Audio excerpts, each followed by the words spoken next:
और मेरे साथ दूसरे महामंत्री अमित जी और सभी मीडिया बंधुओं का पार्टी हेडक्वार्टर सांबा में बहुत बहुत स्वागत है और बहुत बहुत धन्यवाद आपका। साथियों, जैसे कि आप सब जानते हैं, पिछले माह की 19 तारीख को एमजी नरेगा को रिप्लेस करते हुए नया एक बिल जो है वो लाया गया, जिसका नाम विकसित भारत जी राम जी बिल के नाम से जिसको जानते हैं हम लोग। वो बिल लोकसभा और राज्यसभा में लाया गया, पारित हुआ और अब ये कानून बन के पूरे देश में लागू होने वाला है। उस बिल को लेके और उस एक्ट को लेके, एक्ट के नाम को लेके जो अलग अलग पार्टियां हैं, पॉलिटिकल पार्टीज़ हैं, विपक्ष खासकर जो है, जिसमें कांग्रेस मुख्यतः रूप से इसका विरोध कर रही है और तरह तरह की भ्रांतियां, तरह तरह की गलतफहमियां, गलत बातें जो है वो फैलाई जा रही हैं।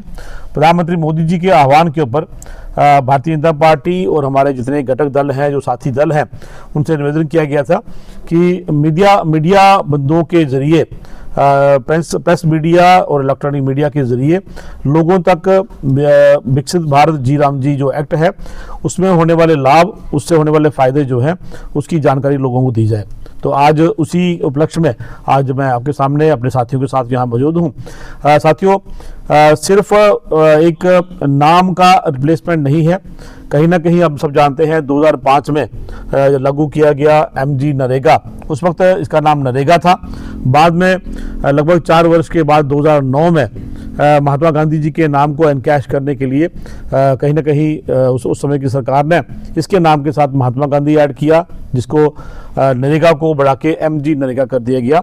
और आज 2025 में जब हम बात करते हैं, 20 लगभग 2 दशक के बाद जब हम बात करते हैं, तो एक बड़ा ऑब्वियस है कि कानूनों में फेरबदल होते हैं, जो प्रोग्राम्स हैं, पॉलिसीज़ हैं, उसके नाम बदलते हैं और उनके अंदर जो प्रावधान है वो बदलते हैं। तो इसमें कोई नई बात नहीं है, पहले भी जो सरकारें रही हैं वो भी नाम बदलती हैं, लेकिन नाम बदलने के साथ साथ जो पुराने प्रावधान हैं उनको रिप्लेस करके नए प्रावधान है।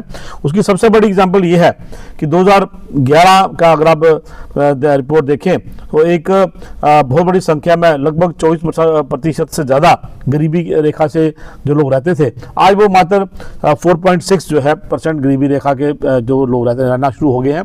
तो उस समय का एमजी नरेगा और आज का वीवी जी राम जी जो है कहीं ना कहीं ये दर्शाता है कि 2014 के बाद जो एक एनडीए सरकार, भारतीय जनता पार्टी के साथ जो सरकार मोदी जी के लीडरशिप में आई, उसमें बहुत बड़ा एक बदलाव आया। आप 11 की बात करें और 24 की 25 की बात करें तो कितना लगभग 20% का फर्क पड़ा है, जो गरीबी रेखा से लोग वो निकल के बाहर आए हैं। तो जो ये बिल है साथियों, मुख्यतः इसमें जो कमियां थी नरेगा की, उन कमियों को दूर करके एक नए रूप में इसको लाया गया है, जिसमें सबसे बड़ी बात यह है कि 100 दिन का जो रोजगार है उसको बढ़ा के 125 दिन का रोजगार किया गया है। और इसके साथ साथ गरीब जो परिवार हैं उनको 25 दिन का एडिशनल रोजगार मिलेगा, साथ ही साथ उनको काम मिलेगा, उनका राइट है। अगर सरकार उनको काम नहीं देती है तो उनको बेरोजगारी भत्ता दिया जाएगा, और अगर उनके द्वारा किए गए काम की पेमेंट डिले होती है तो जो लोकल सरकार है वो उसका उनको बेनिफिट देगी कि उनको जो उनकी इनकम होगी उस पर उनको इंटरेस्ट के साथ, सूद समेत उनको वो पैसा देगी। ये एक बहुत बड़ी बात है कि गरीब जो कहीं ना कहीं आज भी हम देखते हैं, एज ए विधायक में कहूँगा 16, 17, 18 के हमारे बिल जो है आज तक पेंडिंग पड़े हुए हैं और उनका कोई हिसाब किताब नहीं, उनका कोई रिकॉर्ड नहीं। और सिर्फ मात्र एक सरकार आती है कि हमने काम ठीक किया, दूसरी सरकार कहती है ये काम गलत हुआ, एक कोई ऑफिसर कहता है ये काम ठीक है, ये गलत है। क्यों? क्योंकि ट्रांसपेरेंसी नहीं है, कोई एक सॉलिड एक कोई सिस्टम नहीं बनाया गया, ट्रांसपेरेंट सिस्टम नहीं बनाया गया।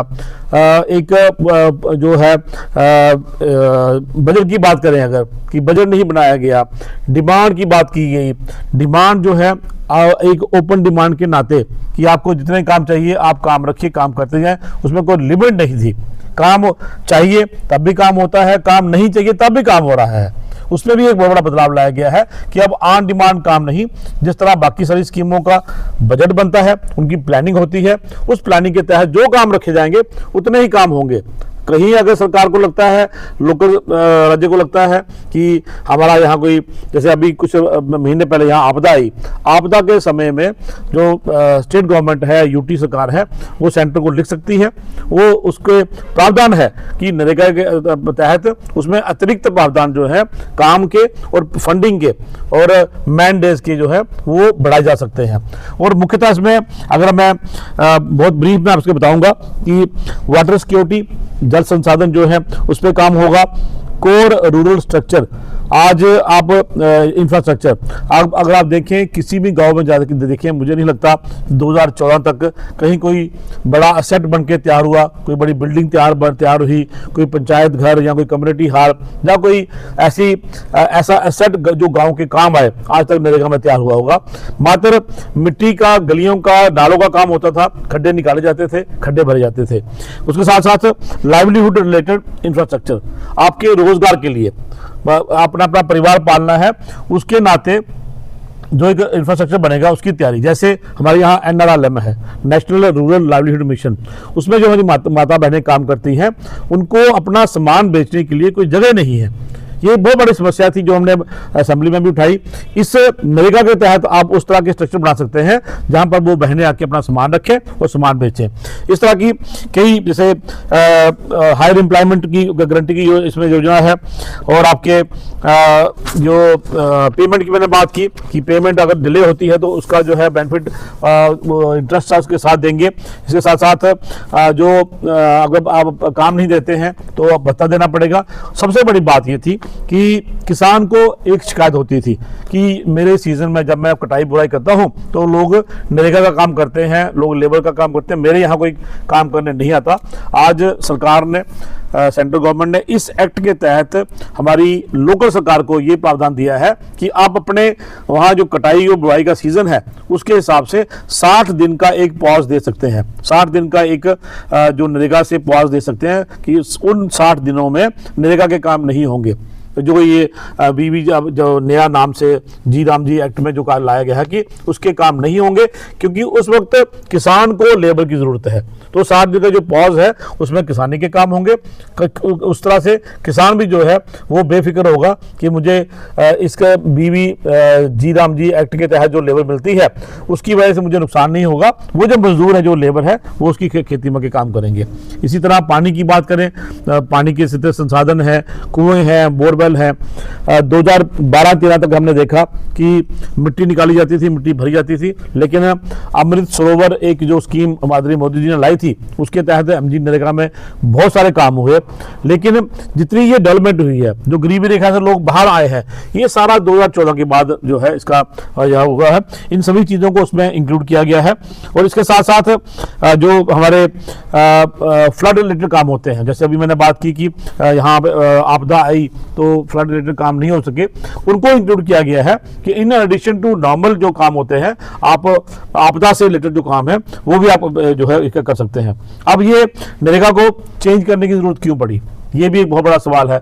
नाम क्यों चेंज किया, ये भी बड़ा सवाल करते हैं लोग। देखिए, नाम कई सारी स्कीमों के नाम होते हैं। इंदिरा गांधी आवास योजना थी, उसको चेंज करके प्रधानमंत्री ने प्राइम मिनिस्टर आवास योजना रखा। सरकारों ने जवाहरलाल नेहरू जी के नाम पे बड़ी स्कीमें थी, उनको चेंज करके इंदिरा गांधी जी का नाम लाया गया। इंदिरा गांधी जी का नाम चेंज करके प्रधानमंत्री जी का नाम लाया गया। इसी तरह 2005 की स्कीम जो है, अगर उसमें नाम बदला गया तो मुझे नहीं लगता कि उसमें नाम में कोई आपत्ति होनी चाहिए, क्योंकि महात्मा गांधी जी हमारे राष्ट्रपिता हैं। उनका नाम कहीं लिखे चाहे ना लिखे, वो लोगों के दिलों में है, लोगों के दिमाग में है और हमारे राष्ट्रपिता हैं। इसलिए इसको एक अब मेन मुद्दे से भटक के जो विपक्ष है वो महात्मा गांधी जी के नाम को एनकैश करने की कोशिश करता है। तो इसलिए मुझे नहीं लगता कि नाम के कारण कोई ऐसा कोई बहुत बड़ा कोई बदलाव उसमें आएगा। अब एक डिमांड बेस्ड और नॉर्मेटिव फंडिंग में भी बहुत बड़ी बात आ रही है कि पहले हम जब मर्जी कहते थे पैसा आ जाता था, जब मर्जी कहते थे डिमांड आ जाती थी। साथियों, उसमें ना तो समय से काम होते थे ऑन डिमांड में और ना समय पे भुगतान होता था। आज नॉर्मेटिव फंडिंग में जो हमारी ग्राम पंचायत है उसको सशक्त किया गया है। ग्राम पंचायत बैठेगी, पूरा प्लान करेगी, वो प्लान ब्लॉक में आएगा, ब्लॉक से वो तहसील में, जिला में, प्रदेश में, उसके बाद वो सेंटर में जाएगा और एक कंपाइल्ड करके पूरे काम जो है वो आएंगे प्रदेश में, उसके बाद फिर जिला पे तहसील, तहसील से ब्लॉक पे आएंगे। वो सब काम आएंगे, उनकी फंडिंग उतनी उसके साथ साथ आएगी, ताकि जितने काम है उतना पैसा है, जो काम होंगे उसकी पैसे का भुगतान भी साथ देगा। ये ऑन डिमांड और नॉर्मेटिव फंडिंग में बहुत बड़ा एक हमें इसका लाभ मिलने वाला है। ये जिसकी भ्रांति फैलाई जा रही है कि काम कम होंगे, रोजगार कम होगा, नॉर्मेटिव फंडिंग में कहीं काम कम नहीं होगा। 125 दिन की काम की गारंटी जो है वो भारत सरकार और जो लोकल सरकार है वो देती है कि नॉर्मेटिव फंडिंग में भी आपको 125 दिन का रोजगार मिलेगा। अब जो मेन कुछ इशू थे, 3-4 पॉइंट में आपको थोड़ा ब्रीफ से बताऊंगा कि मोदी जी की सरकार आने के बाद बेशक एमजी नरेगा की उन्होंने काम किया, हमने वुमेन पार्टिसिपेशन, महिलाओं की जो इसमें भागीदारी थी 48% से बढ़ के 56.74% होगी। जियो टैग, क्योंकि हम बात करते हैं कि एक गली पहले मेरे घर से लेके श्याम जी के घर तक बनाई, उसी गली को अगले साल श्याम जी के घर से लेके मेरे तक बनाया, कोई सिस्टम नहीं था, कोई फुल प्रूफ सिस्टम नहीं था। आज जियो टैगिंग होती है, एक बार जो लेन ड्रेन या कोई काम हो गया उसको आप आगे नहीं रख सकते, वो एक टाइम पीरियड के तहत, जब तक वो खराब हो 5 साल या 10 साल के बाद उसको आप फिर से करेंगे। जबकि एमजी नरेगा के तहत हमने खुद देखा है, एक कच्ची गली बनती है, एक साल अगले साल फिर वो बनती है, उसकी 2-2, 3-3 बार पेमेंट होती थी। जियो टैगिंग के माध्यम से आज वो जो इस तरह के काम है वो रुक जाएंगे और 2014 तक 0% जियो टैगिंग, आज 6.44 करोड़ जो काम है हमारे वो जियो टैगिंग के माध्यम से हुए हैं। ई पेमेंट्स का माध्यम से 37% पेमेंट होती थी, आज 99.99% जो है ई पेमेंट हमारे लेबर को की जाती है। इंडिविजुअल एसेट्स, किसी का गली, किसी का कोई प्रोटेक्शन वाल, किसी का टो वाल, किसी के कोई एसेट्स जो गांव में बनते हैं, पहले नरेगा में 17.6% थे, आज 2025 में इस फाइनेंशियल ईयर में 62.96% जो है वो इंडिविजुअल एसेट्स बने हैं। तो साथियों, ये एक विकसित भारत की ओर बढ़ने वाला एक कदम है। मोदी जी का, हमारे प्रधानमंत्री जी का आह्वान है कि 2047 तक भारत को हमने एक विकसित देश बनाना है। तो मुझे लगता है कि एक 20 साल पुराना ये एक्ट है, अगर उसको उसमें बदलाव लाया गया है, अगर उसको चेंज किया गया है तो इसमें कुछ गलत नहीं है। एक राजनीति करने के खातिर सिर्फ और सिर्फ बीजेपी और प्रधानमंत्री मोदी जी को जो उनका क्रिटिसिज्म करने के नाते विपक्ष जो है अपना रोल प्ले करता है। मेरा आप सबसे ये मेरा निवेदन है, मीडिया बंधुओं से निवेदन है कि हमारी बात, जो मैं बात आपसे कर रहा हूँ, मेरे साथी जो बात कर रहे हैं, कल हमारे प्रदेश के अध्यक्ष आदरणीय सतपाल शर्मा जी ऑनरेबल MP भी हैं राज्यसभा के, उन्होंने अपनी बात रखी। इसी तरह हम सम्मेलन करने जा रहे हैं, लोगों के बीच आएंगे, गांव में चौपाल लगाएंगे, ब्लॉक के अंदर सम्मेलन करेंगे, जिला में सम्मेलन करेंगे। उन सम्मेलनों के माध्यम से लोगों तक जो असलियत है वो पहुंचाएंगे।